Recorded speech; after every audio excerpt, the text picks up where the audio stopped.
daddy is Nanny's daddy. So that means it's your daddy's granddad and your great-granddad. Unfortunately, he's dead now though, but that's what he looks like. So you know what your great-granddad looks like. This one here is your granddad's in his pram when he was a little boy. And his nanny. Outside the house they lived in. And there's their dog called Beauty. Now see that pram? You don't see them like that now, do you? That's really old. Looks like a box on wheels, doesn't it? Funny one. This one here is your granddad's mummy, nanny and great-grand. Now that's quite a lot and she must have been quite old then, don't you think? This one, look, you'll never guess who that is. Make your hand though. And who we got now? Oh! Your hand keeps aching. That's your granddad's nan and great-granddad and great-grandma. So that, you know, to you, that's great-great-great-granddad and grandma, isn't it? That is. Yes, it's me when I was 3 on the beach at Southend. That's my mum's feet. Somebody takes photographs like I do. I think I've told you before that I was born in London, haven't I? And I was born in a place called Lewisham. Right? But my mummy and daddy moved to Lewisham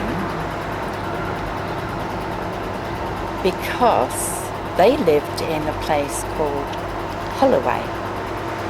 That's in North London. And as they started having children, they couldn't find places to live. Only one room. And you can't live in one room when you've got 3 or 4 children, can you?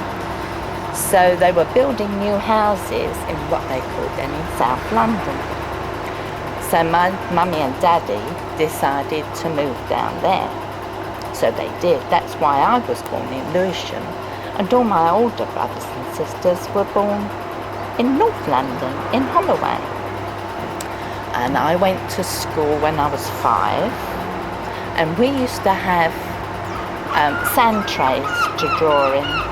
That sounds funny, doesn't it? We used to have these sand trays with a stick to draw in. And in the afternoon we all had a sleep. We all had these little cot things that they used to bring out and we used to have a nap. You'd like to have a nap, I bet. And we were evacuated. Nanny was 6 when the war started. And we were sent away to a safer place. So they said, but you'll never guess where Nanny and her brother and sister were sent to. We were sent to Folkestone. We went to Folkestone. You've been to Folkestone, haven't you? Yeah, we went to Folkestone. And we lived with a nice man and his 2 sisters. They used to take us out. They used to take us down the seafront into the arcades and things like that. And then when the war started, of course, all those places shut and we couldn't do one. But my mummy and daddy got quite lonely without us. So we weren't away long and they brought us home. But all the other children that stayed there, they all went on to Wales. And they were all away from home for 4 years. Didn't see mummies and daddies for 4 years. It's a long time, isn't it? Forget all about your mummy and daddy then, wouldn't you? We don't really know a lot about my family because we've got such a common name. But my great-granddad, he was a comedian on the stage and he came from Glasgow. So that must mean that I originally come from Scotland, doesn't it? Or my mummy and dad, or my daddy did, not my mummy, my daddy did. And he was on the stage, and he was a comedian and made people laugh, which is a good thing. So perhaps we get a bit of that from him. Do you think we do? Because we make people laugh, don't we? Yeah, we do.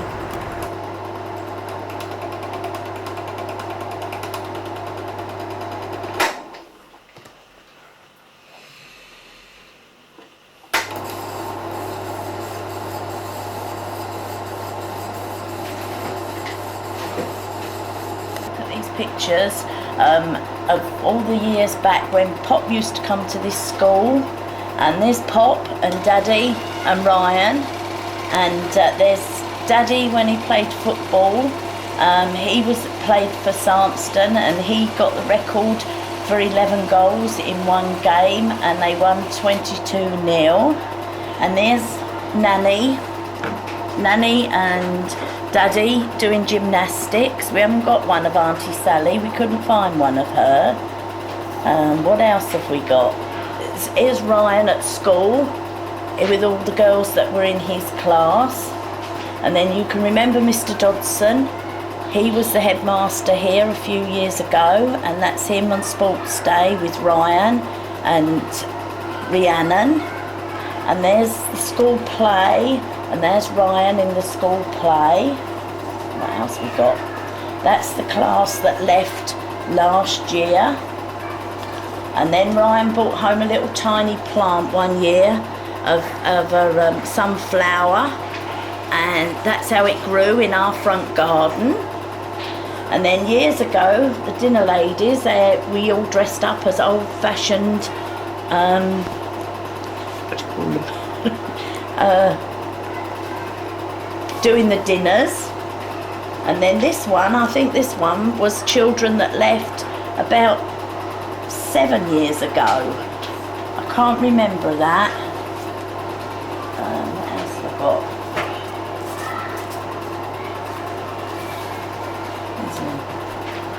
That's Sports Day one year. They're brainier than what I am. I mean, Ryan brings his maths home and I haven't got a clue. I've been working here 27 years. I started when my son started school at 5, and I left, well, 2 years this Christmas I left. 27 years I've done. I've never had assembly just for me, and had shed so many tears and seen so many children cried. It was marvellous, it really was. They bought me a lovely portable television for my bedroom, all the children, and everyone did me a picture, and every class put it in a big scrapbook, and I've got all them at home, and each class bought me a little present to go with it: tea bags, coffee, biscuits, bubbles to relax in, a book to put any pictures in that I'd got, and everything. It was wonderful, really wonderful the day I left. Really loving children. Really, I love kids.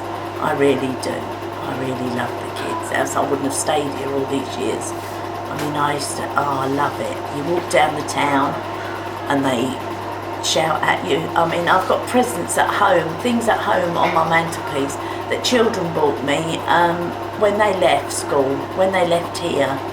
And, you know, they're now got children of their own. I mean, when I first started, when I left here, I'd got children here that I had their mums and dads at school. Well, my own grandchildren. I mean, my grandson now has left this school, and I mean, his dad came here when I started. You know, he was here when I was here, and you know, there's that one there. He's just starting in September as a teacher here, and I've known him since he was born. So you know, it's I know he's got children here as well, and you know, it's lovely. Just enjoy your school days and make the most of it, and work hard and do as well as what Ryan's doing. because he's came to this school, as you know, Meg, and he's done well, and he's at Dane Court now, so, you know, I don't know what else to say.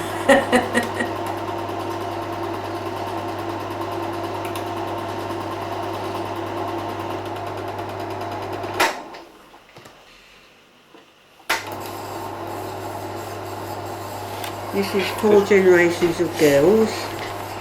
There's my grandmother, and my mother, and me, and Linda. Oh, well, Carl, when your grandparents, you listening? When your grandparents, they lived in St Albans, and Grandpa wanted to come to the south of England, and then he came here, and Grandpa was at 14, your great-grandpa was 14 when he came, and then when the war came, Grandpa used to help at Manston, and he was a soldier in the First World War. He was too old to go to the Second World War, so he helped at Manston, and he got a house. I was shot and down, so he didn't have far to go to work, and he lived there 53 years when he died. So that's a very long time to live in the same house. And he left it to his daughter, which is like your great auntie. And your great auntie, you was born on her 90th birthday, and she was so proud of you, and she was so thrilled you was born on her birthday. And their eldest daughter didn't like it here, so she went back to live in St Albans. But Auntie Beatty stayed, and when they grew old, she looked after them, and she never had them put in a home or anything like that. She looked after them to the very end. We love me. I've got a daughter in Lincoln, and my granddaughter was due to be born. My mum died in March, and my granddaughter was born in July. That would have been her great-granddaughter, so she only missed it by a couple of months.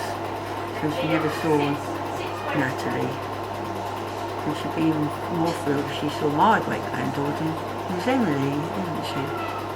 And she's named her little girl after the grandparents.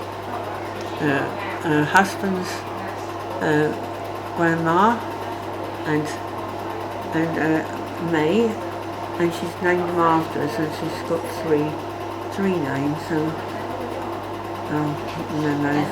Lydia, yes, after the grandparents.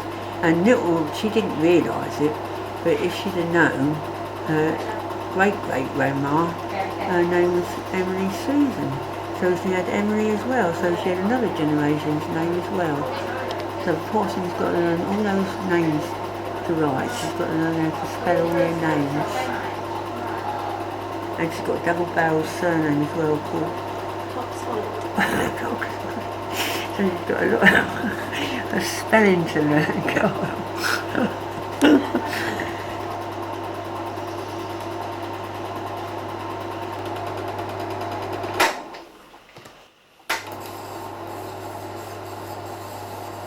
Right, Bethany. Your Granny Dina, she comes from Colombia, and she came here when she was 6 years old. And you've still got some relatives in Colombia. A lot of them are in the church, priests and nuns. And your Grandad Page, he married Granny, and she was at the village where he was working at the time. And your mum's going to tell you how they met. Well, Grandad was riding his horse with his friend, and Granny was walking along the side of the road with one of her friends. She dropped a handkerchief. So Grandad stopped his horse, got off his horse, and he picked up the handkerchief and gave it back to Granny. And I think it was only a few weeks later they met again. And then Grandad asked her to marry her. Him, even. And they loved each other so much that when Grandad was working away, he was working 100 miles away, and he had a feeling that Granny was ill. So he rode back 100 miles. It took him 2 days, and he used up 3 horses doing it. And he was right, she was ill. And then they went on to have 5 children. They had 5 sons and 1 daughter. That'd be 6 kids then. Oh dear. And the daughter is your Granny Dina. Yeah. She's the only girl. And that's why your skin is a little bit darker, and why you don't burn in the sun, and why you've got big, beautiful brown eyes.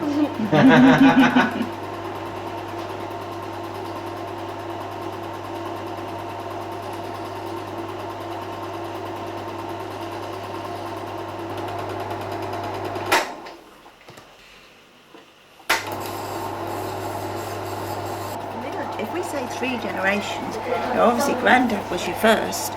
And then who was the next people that came here? Daddy, Mark, then Daddy me and and I. Lauren. That's right. There was Gargin, Grandad, and his twin sister, Auntie Marjorie. I didn't realise she was. Well, of course you would. They were twins, dear, so they were here together. And then your daddy, And Mark. and then your Uncle Mark, wasn't it? It was Mark, then Daddy, and then it was me. Mark, and then Daddy, that's right. And then you and Lauren are both here, so that's 3 generations, isn't it? How many years do you think that is? 500. Well, I don't think Grandad's How old do quite. you think I am? You're 69, so it must be. You start school when you're 4, so it must be. No. Well, You must be 65 years old, this one. with it, But the that's schools up to that, yes. But when you think actually, when Grandad was at the school, the war was on. Who was at the school? What teachers were in school? Oh yes, who did we have? Well, in the junior school we had, who was headmistress? Mrs. Owen, and was Mrs. Lammer. Well, probably they were all Miss in those days, I suppose. Mrs. Owen and Miss Lammercraft in the infants. And then in the junior school, Mr. Walker was headmaster, and there was a Mr. Stafford and a Miss Pointer, and the teacher that stands out in my mind was Miss Carter. And Miss Carter used to put the fear into everybody because she had a very loud voice and she used to shout a lot. But I think she was the best teacher in the school because when you had a problem, everybody went to Miss Carter. And did I tell you when we had a fire in the school? Yes, when in your playground out here, the big, you call this the big playground? The little playground. Well, from time to time, they used to repair the surface of it. And they used to put tar down. And they had a tar engine, like a steam engine is. It looked like that. And they used to heat this tar up, and then they would spread it all over the playground before they put gravel on it. And we were all sitting in the classroom one day, and the tar engine caught fire, and the flames spread all the way across this playground. I think you have fire practice even today, don't you? But we turned us all out of the school, and we had to go and stand on top of the air raid shelters that were out where your grass is now. And the whole of the playground caught fire, and we were all standing on the top of the air raid shelters, and all the children were dancing up and down saying, "The school's on fire, the school's on fire." And eventually they put it out, but the surface of the playground was so hot, and all the toilets were down the bottom of the playground where your little storeroom is now. That used to be the toilets, and we couldn't go to the toilet because the floor was so hot, and we couldn't go, so we had to sort of hang on until the school playground cooled down before we could go to the toilet. And even after that, we used to sit in the classroom, and the pane of glass was in the side of the classroom that looked out on the playground. That glass was all coloured for years from the heat. When you heat up glass, it goes into like rainbow colours. I don't think the pane of glass is there now. I'm sure someone's broken it long since, but it was there for years. In the 50s, when I was a telegram boy, we used to have to take telegrams to the end of Margate Pier, where Ivy Benson's band was playing, and I used to ride up the pier on a push bike against hundreds of people coming the other way off the paddle steamers trying to get into Margate, and I thought those days would last forever. When I first moved to Broadstairs in 1959, a year or two later I met Grandad and married him and moved to Margate here, which was a much nicer place, I think, than it is now. It has changed, shall we say, but it's still got a pull, isn't it? And then we had your daddy and Uncle Mark, and then you and Lauren. So there's 3 generations of Watsons. In fact, before that, Grandad's family, way back, another couple of generations before that, lived in Margate. Your grandparents and great-grandparents, and way back, always lived in Margate, which I don't think there's an awful lot of families that are.